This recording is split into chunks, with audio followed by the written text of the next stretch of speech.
Hi students, Vinay Kumar Gaurav science coaching centre के YouTube channel में आपका स्वागत है। आज मैं आपके लिए बहुत ही एक सुंदर सा टॉपिक हिंदी व्याकरण का लेकर के आया हूं और उस टॉपिक का नाम है क्रिया। जी हाँ, बिल्कुल, क्रिया एक बहुत ही इम्पोर्टेंट, बहुत ही महत्वपूर्ण टॉपिक है आपके सामने। आज हम क्रिया के बारे में जानेंगे। हिंदी व्याकरण का एक छोटा सा एक पार्ट है, तो जानेंगे हम क्रिया क्या है आज की क्लास में। आइए देखते हैं क्रिया। जैसा कि बोर्ड पर लिखा हुआ है, क्रिया क्रिया किसे कहते हैं, लिखा हुआ है। पहला प्रश्न है, क्रिया किसे कहते हैं। उत्तर है इसका, जिस शब्द से किसी काम का होना या करना समझा जाता है उसे क्रिया कहते हैं। किसी काम का होना या करना समझा जाए, कोई काम अपने आप हो रहा है या आप कर रहे हैं, कोई काम कर रहे हैं या कोई काम हो रहा है, तो उसको कहा जाता है कि क्रिया हो रही है, क्रिया हो रही है, उसको कहा जाता है। जैसे में खाना, आना, जाना, पढ़ना, दौड़ना, काम करना इत्यादि, ये सभी क्रिया के उदाहरण है। सभी के सभी क्या है, क्रिया है। क्रिया का मुख्य पहचान है कि उसके अंत में ना आएगा। जैसे उठना, बैठना, चलना, घूमना, फिरना, लड़ना, दौड़ना, आना, जाना, लिखना, सोचना, ये सब के सब क्रिया है। इसको क्रिया के अंतर्गत रखा गया है। अब है, क्रिया को कितने भागों में बांटा गया है, तो क्रिया को मुख्य रूप से दो भागों में बांटा गया है, अकर्मक क्रिया और सकर्मक क्रिया। क्रिया कितने प्रकार के होते हैं, क्रिया दो प्रकार के होते हैं, अकर्मक क्रिया, सकर्मक क्रिया।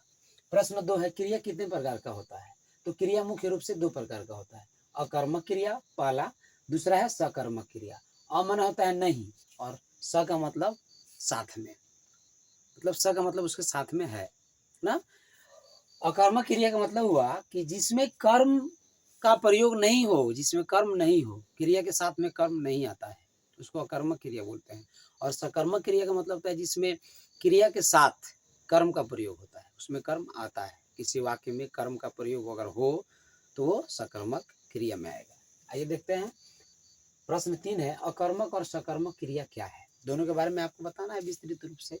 तो यहाँ है अकर्मक क्रिया, जिसमें कर्म नहीं होता है, यानी जिस वाक्य में या जिस क्रिया के साथ कर्म नहीं होता है, जिसमें कर्ता स्वयं काम करता है। कर्ता बोलते हैं, जो काम करता है उसको कर्ता बोलते हैं। तो कर्ता स्वयं काम करता है, उसे अकर्मक क्रिया कहते हैं। जैसे में, आइए देखते हैं।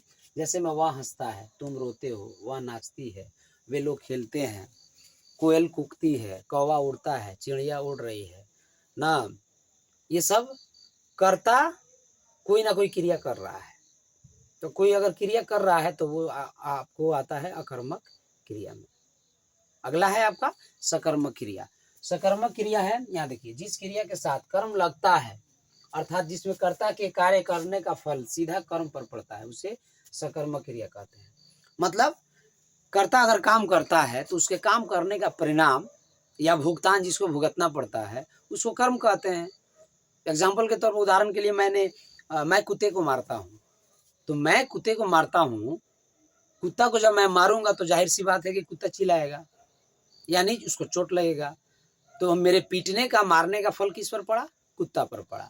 तो कुत्ता क्या होगा, कर्म होगा। राम ने रावण को मारा, तो राम कर्ता कारक है, और कर्ता के काम करने का फल जिस पर भी पड़ता है उसको कर्म कारक बोलते हैं।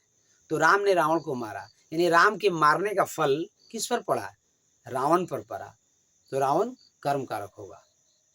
तो मेरे कहने का मतलब ये हुआ कि किसी वाक्य में क्रिया के साथ में अगर कर्म का प्रयोग होता है तो वो वाक्य जो है सकर्मक क्रिया में आता है ना।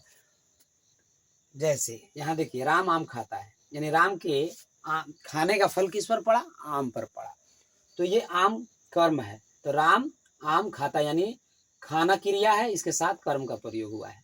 तुम पुस्तक पढ़ते हो, यानी तुम पुस्तक पढ़ते हो, तो पढ़ना एक क्रिया है, पढ़ने का फल किस पर पड़ा, पुस्तक पर पड़ा, तो पुस्तक कर्म है, यानी पढ़ने के साथ, क्रिया के साथ में पुस्तक यानी कर्म का प्रयोग हुआ है। वह कुत्ते को मारता है, मारने का फल कुत्ता पर पड़ा, तो कुत्ता कर्म हो गया और मारना यहाँ क्रिया हो गया, क्रिया के साथ में कर्म का प्रयोग हो रहा है। इस तरह से मैं आम तोड़ता हूँ, मेरे तोड़ने का फल आम पर पड़ा, इस तरह से। तो अगर क्रिया के साथ कर्म का प्रयोग होता है तो वो सकर्मक क्रिया में आता है। ये छोटा सा क्रिया का पर एक छोटा सा टॉपिक था, ये विस्तृत रूप से नहीं है, ये इंटर क्लास के लिए और मैट्रिक क्लास के लिए नहीं है, ये छोटे छोटे क्लास के बच्चों के लिए, 7वां 8वां छठा के लिए सब है, जानना जरूरी है, लेकिन बेसिक जानकारी है, बेसिक जो जानकारी होती है, बेसिक नॉलेज क्रिया के बारे में ये है। तो इंटर में आप जाएं या मैट्रिक में जाएं, आपको बेसिक नॉलेज चाहिए, बेसिक नॉलेज हो जाएगा, उसके बाद फिर आगे आप विस्तृत रूप से इसका अध्ययन करेंगे। फिर अगले क्लास में फिर कभी एक नई टॉपिक के साथ हम मिलेंगे। Okay bye. ठीक है फिर।